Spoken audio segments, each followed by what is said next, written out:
Hi, everyone. It's Dr. Deborah, life skills coach and educator, here today to talk about a somewhat controversial topic that many people kind of rail against. And I find it very interesting because if you look at what we're saying only on the surface, I can understand how that might make a lot of people very uncomfortable, especially people who see themselves as people of being in service. And that's a conscious choice that they've made as adults and something that they find deeply rewarding, and they don't want to change that about themselves. And hey, if that's you and you're happy with the way you are, I'm definitely not talking to you. And so this is for people who have some questions about their authenticity and finding their way towards meaningful work and a meaningful purpose in their life. So, today, what we're going to talk about is working on yourself for yourself, placing your happiness, well being, your physical self, your physical health as a priority over everyone and everything else, at least for an extended time or maybe even for a small period of time until you feel that you are bringing yourself back into center. Now, for some people, this may seem like an act of intense selfishness, and it may even feel inappropriate for you. You may have learned to come to believe from childhood, maybe your faith, that attending to other people's needs are a higher priority than your own needs because maybe that helped to keep peace in your home. Maybe that was a belief system that served you well in your childhood at that time.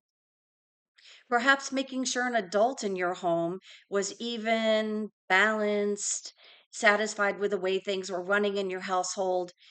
Maybe that was critical for your personal safety. Maybe there was someone you lived with that when they were unbalanced, they wreaked havoc in your home. They were abusive, they were punishing. So you spent a lot of time thinking about how to keep the house a happy home and to keep safety around you and the people that you lived with.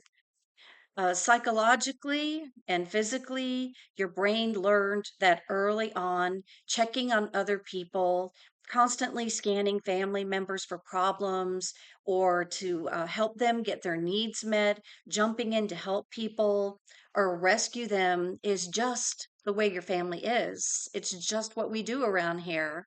And that family is everything. At the time, your family of origin, that may have been essential behaviors you designed to keep you, yourself, and others safe. And I want to say how ingenious of you to have figured that out. How incredibly clever of you to figure out how to keep yourself as safe as you could. You may also have picked up ideas from other people in your family. Hmm. So when I see someone do this and then they respond in this way, I notice how they got their needs met or how that helped them to be safe. And so, I may not have used that idea at the time, but I probably put it in my pocket to help me um, solve problems in the future. So when I see a problem like the problem I witnessed, I may go to my pocket and pull out the solution. Whether it makes practical sense or not, it might be all we know how to do. It's very easy and very simple to learn how to replicate behaviors when we're young, because that's actually the process of learning, right? When you're a little person, you observe how people stand up, you observe how people get food in their mouth. You're even taught these things. And so all you're doing is just learning and replicating behaviors to solve the problems, the challenges, and the needs and wants that you have in your life. We observe the people in our life, how they navigate their lives, how they get their needs met, and we replicate it. As a child, we do not have the emotional maturity or discernment to know whether a choice is a good choice, a long-term helpful choice meant to be used for a lifetime. We just don't think that way. We're not capable of thinking that way. All we know is how to replicate behaviors and to gain access to the things that we want in life. We don't have any awareness as to whether or not the approach that we're taking is one that will be helpful in the long run. We are just getting our immediate needs met because that's what children do. We automatically replicate the behaviors that we will get the results that we want because, after all, somewhere in our younger life, we learned it will. At least it did at that time. This automated process goes on for years, probably decades, until one day we wake up with a vague sense of dissatisfaction. This dissatisfaction starts to bubble up in us, and we notice it, but we really don't know how to identify what's going on with us. And we certainly don't know what to do about it. In fact, a lot of times we go into this phase of ruminating on the things that we want to do to make our lives better without sitting down and working through the process. We just start having these beautiful, wild, and fantastic daydreams about getting different jobs, leaving relationships, moving to another city, taking all the money of our bank account and going on a vacation of a lifetime without concern as to the consequences for the choices. And that's the histrionic part of our personality. And it's a very enjoyable part of our personality because that part of our personality is fun. That's the fun girl or the fun guy, the part of our personality that drives us to have daydreams. But then we have to come back and use this other part of our brain, the thinking part of our brain, to evaluate if it's safe or not. And if we have learned to model these types of choices or behaviors in our childhood, we may think that it's actually okay. And if it doesn't create any insecurity in your life, if it doesn't harm other people, if it doesn't devalue yourself or other people, or impact your life or other people's life in a negative way, that might be okay. This is something that's a concept that's kind of hard for clients to wrap their head around. And I am just locked onto this because I experienced what we call cognitive dissonance when this concept was first floated to me via a book that I had read. And that idea is we may believe that if we are experiencing a negative situation, negative emotions, negative feelings, that the cause of that is probably external to us. No, it's we're just going to say that we believe it is external to us because that's how our brain thinks. So why would we be thinking things that are negative or evaluating the world in a negative way or an experience in a negative way, um, and doing that to ourselves? That doesn't make sense. That kind of sounds like the same thing as saying that we're creating these situations, we're creating these thoughts, and that we are experiencing negativity because of our own thinking. And it doesn't make sense because why would we intentionally take actions and think thoughts and do things to frustrate ourselves?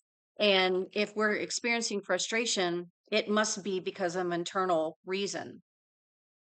Very hard for us to accept that the reason that we are actually being held back, the reasons that we may be making poor choices, the reasons that we are doing things that often don't align with a peaceful and harmonious life. After all, how crummy would it be to realize that our own happiness is determined by us? Because to believe that, we would have to own that our unhappiness is also driven by us.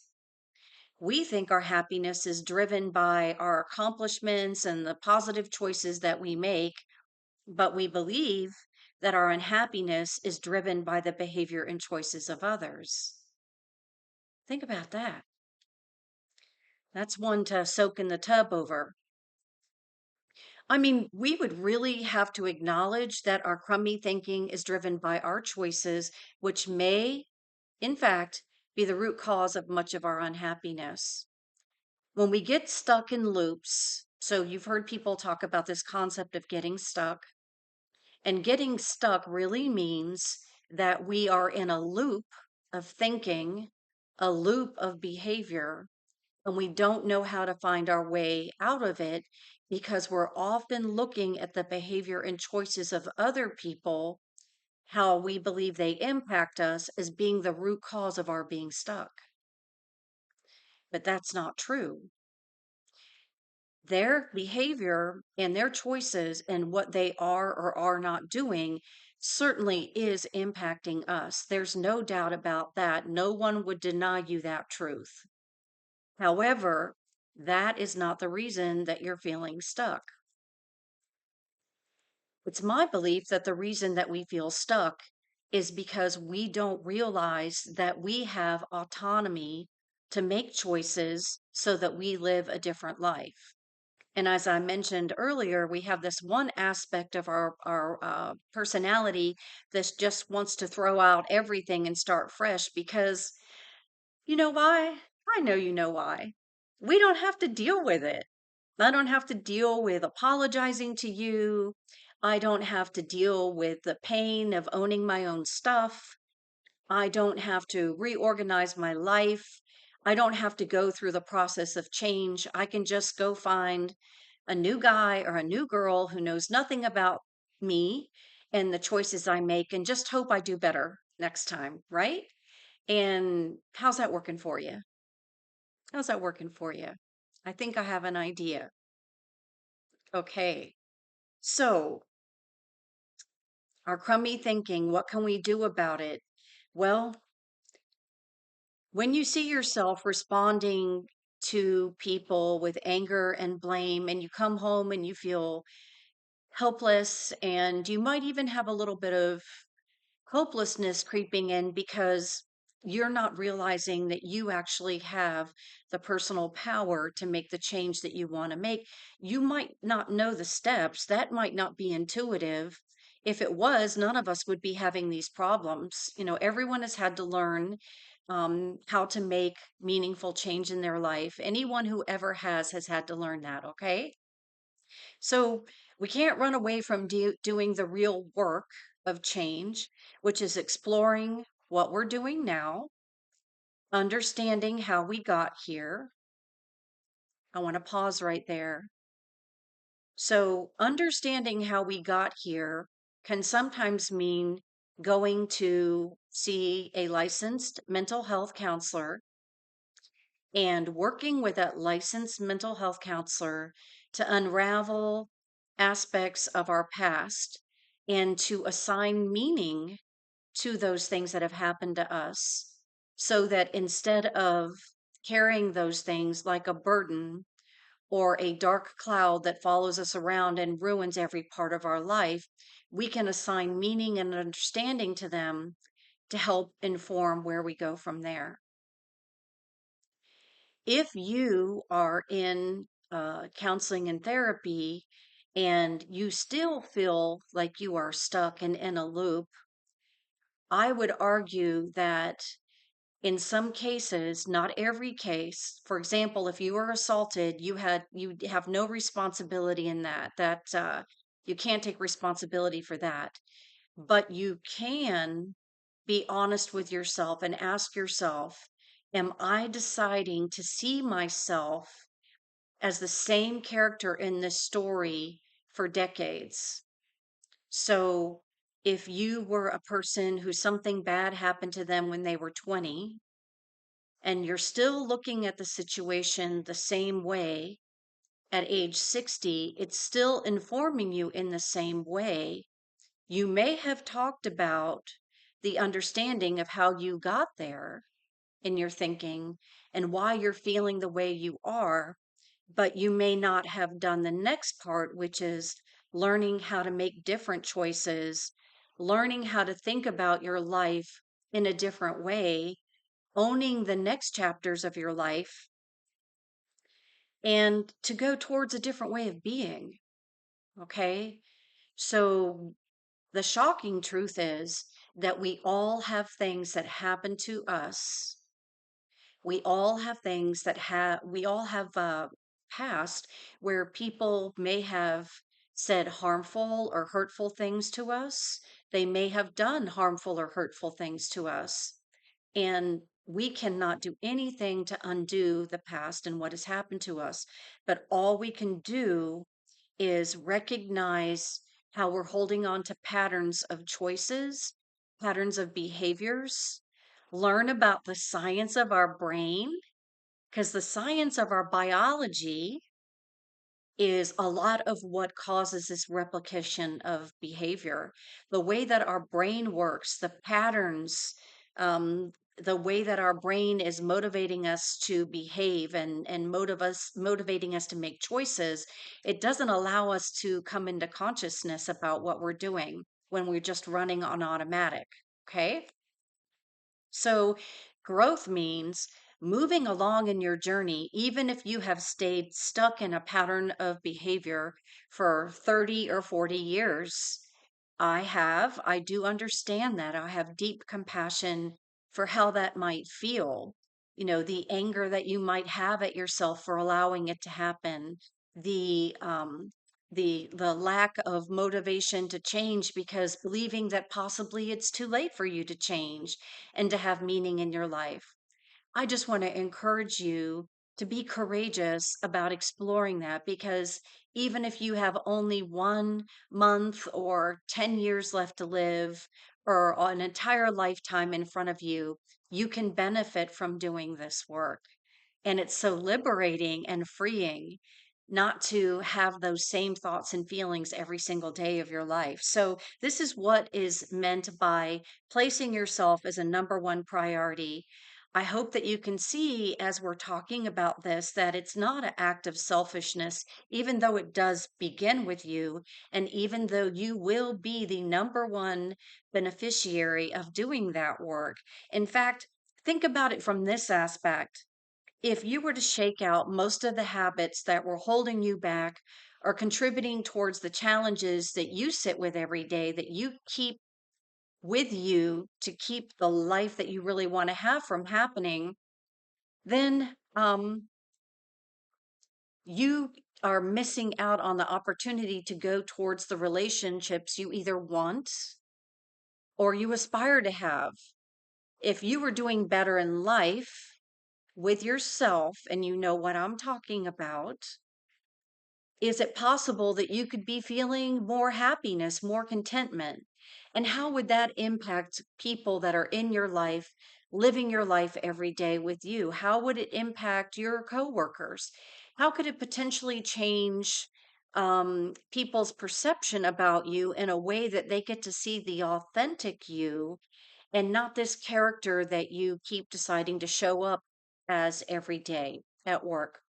Working on your mindset, owning your past, stepping into your personal power, and owning your natural, beautifully authentic self helps you develop personal responsibility for how you're showing up in this world, how people are experiencing you. And when you're showing up in this world a little more authentic every day, you're going to start to see shifts. You're going to start to notice how your interactions with people change for the better, and that you're not just sitting around thinking positive thoughts. There's a component of helpfulness in that, but rather digging in and doing the work of self is actually going to naturally create more peace and more happiness in your life. And positive thinking is just something that helps give you a little bump in your day. It's not a way of life. We have to learn how to be in the hole and get out and walk in the sunshine and walk through the rain and walk through the negativity and deal with situations where we feel very untethered and unnerved, and learn how to soothe ourselves. That's all real. So this is not about this fake world of positive thinking. It's using positive thoughts to help nudge our day along and guide us, maybe as a mantra.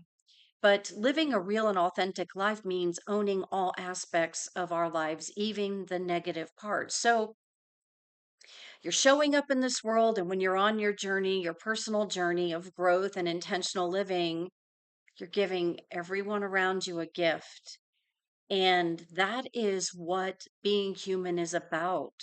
Human experience is meant to expand our souls. And when we all can show up kindly and genuinely and peacefully, and we are able to connect to other human beings, we just expand this energy from a one person thing to a two-person thing and three and onwards. And that's how we grow peace in this world. In this way, prioritizing yourself over others, your work of authenticity, your work of health and fitness, your work in self care, your work in saving money, your work in being kinder, being a more peaceful person. These are supportive acts for you, which translate into gifts for others. And so it's actually not a gift of self, it's a gift for the world.